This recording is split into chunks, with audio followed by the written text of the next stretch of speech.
And Allah subhanahu wa ta'ala has ordered us to obey Him. يا أيها الذين آمنوا أطيعوا الله وأطيعوا الرسول وأولي الأمر منكم. Now, when we say, when people come to us with these stories, we have to obey the ulama, we have to obey the elders, we have to obey our parents. Everything we have to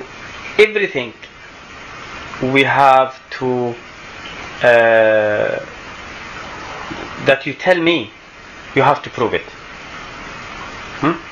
Now, a woman obeying her husband, we have seen the proof. A child obeying his father, a woman obeying her husband to a certain extent, we have seen the proof. And a boy or child with his parents, a man with his parents, a person with his parents, he has to be nice to them.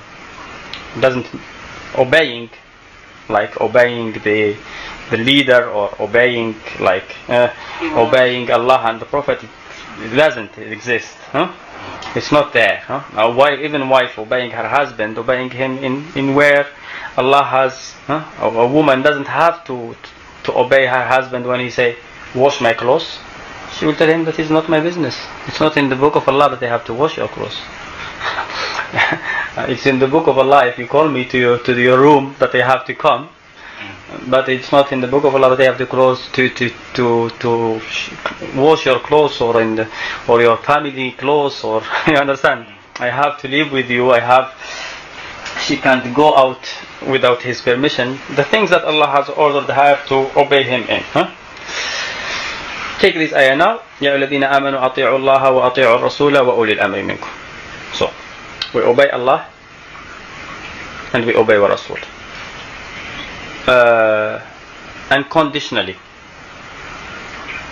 Even when he said وَأُولِي الْأَمْرِ مِنْكُمْ, he didn't say obey أُولِي الْأَمْرِ مِنْكُمْ.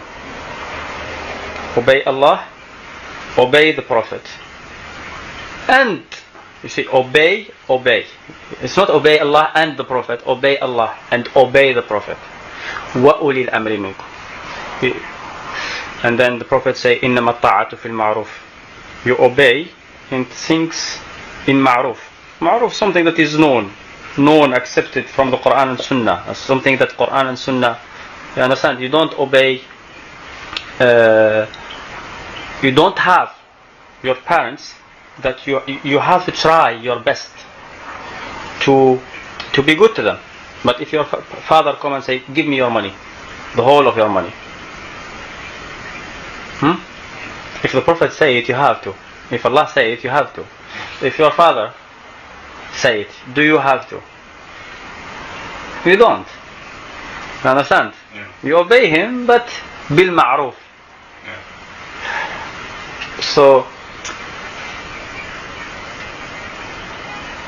now someone comes and say, come and say, you have to obey me. I am the leader. I am the Khalifa. Let's say I come today and say, obey me. I am the Khalifa. I have a gun with me. I appoint him minister, and we are in your house. We have taken over this area. Obey us. Do you have to obey me? I'll say no, but I have no dalil. I need you to... No, you will say, prove to me that I have to obey you. Well, probably this is your house, so it will be difficult. Let's say I come with a group of people. Probably here it's difficult. You won't understand it. You will say, okay, Scotland Yard will come quickly and take over. But let's say an area like somewhere in Nigeria, in the middle of Nigeria, a group of people are there, and then we go there with arms and take over. In Waziristan or in Konar, and okay, I have taken over now. Everybody should listen to me. I declare myself Khalifa. Do you have to obey me? You will say, I will say, you have to prove that I will have to obey, that I have to obey you. The Prophet say, even if a black slave has been appointed on you, he didn't even mention if he is kafir or Muslim or so. I say, yes, that is what you are trying to, that's what you say. You say that you have to obey me, I am the Khalifa, but I have to go to the Quran. Quran told me I have to obey Allah, the Prophet, and Ulu'l-Amr. Now I have to find out who are these Ulu'l-Amr, the people charged of authority, with authority. And Quran explains Quran, Sunnah explains Quran. The Prophet said, look at this word, Ulu'l-Amr. You know what's Uli mean? No. Uli means those. Ulu'l-Albab. When we say Albab, people with knowledge. People with knowledge. Those who have knowledge. So those who have the Amr. But what is this Amr? Amr normally, literally, is the order. What did the Prophet say in his hadith? He said, إِنَّ هَذَا الْأَمْرَ فِي قُرَيْشٍ. The Amr is in Quraysh. So, if someone comes and say, I am Ulu'l-Amr from Al Saud, I will say that is what you are saying. That Allah subhanahu wa ta'ala said, obey Ulu'l-Amr, and the Prophet said, Ulu'l-Amr, inna hadha al-amra fi Quraysh. This Amr will be with Quraysh. Even if only 2 people remain. So if you are not from Quraysh, you don't have any order here. You are not Ulu'l-Amr. You are making the claim. You are not. Is it clear? Or? Yeah, very clear. Yeah, well, clear is something, and when I say it's clear, I don't say do you agree, because it's clear. Yeah, you might not agree. So if it's clear, that's what I am. So I just mentioned it in the way Akhtar was talking, so I went come here. So if someone say I am Ulu'l-Amr, the Prophet have said that the Amr will stay with Quraysh. And I don't have really, in the religion of Allah, nobody must listen to anybody.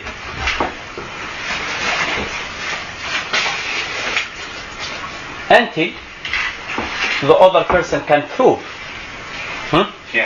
Until the other person can prove that he has an order, that I have to listen to him. And yes, the Prophet have said that, of course, if the Ulu'l-Amr can make orders, can appoint people, can say, listen to this man. So you are listening to him not because of him, you are listening to him because you are obeying those that Allah have said. The Prophet said, "Man ata'a amiri," whoever obey my Amir, he has obeyed me. So what is with Amir, the Prophet, if the Khalifa, which is from Quraysh, who is from a Muslim, who is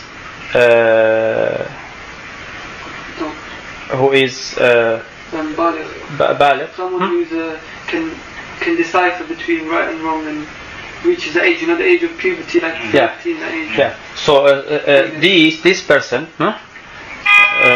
this person should be a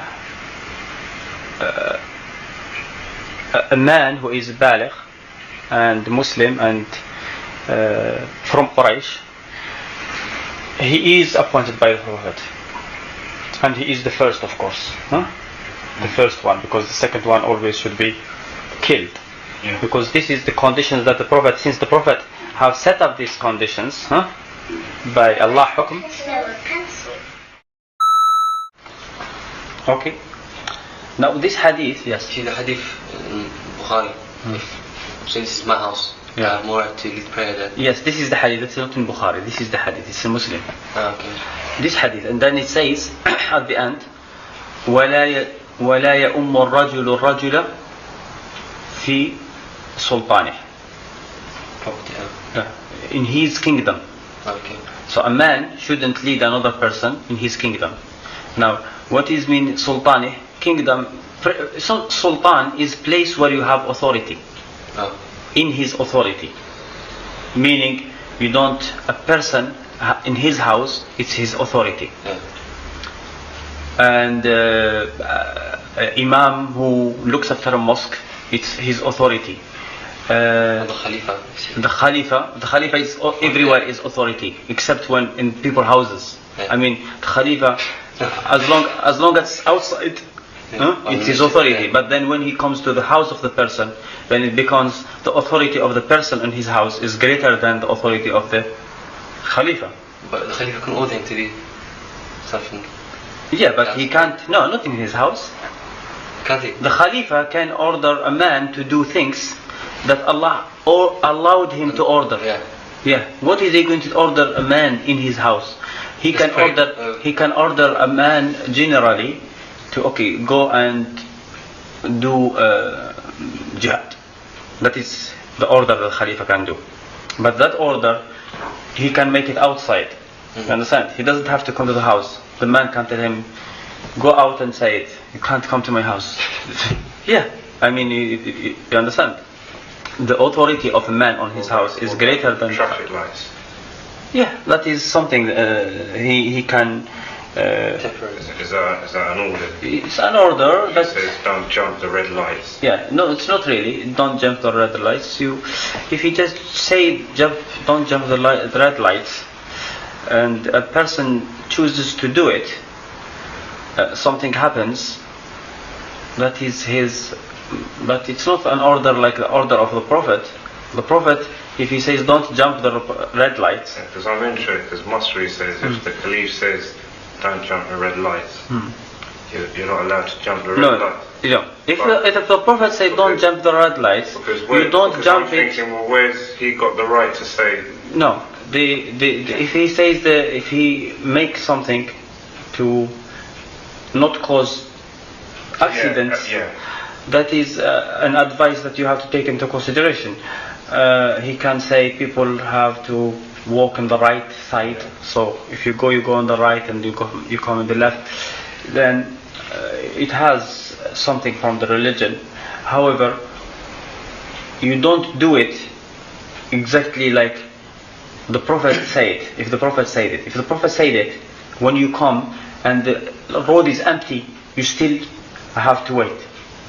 But not when someone else has said it. You understand? Yeah. So, okay then, we're going to go into another issue, don't we? Yeah, I mean... because then somebody's going to say, well, how will society work then, if you don't follow the laws? No, small laws, bylaws, like don't throw rubbish maybe, or for example, imagine you're a plumber or something and the law says don't use these pipes or something because of... You use them and anything happens, you don't use them, you should try not to cause trouble, but you use them, you have done nothing haram, you take responsibility. Something happens,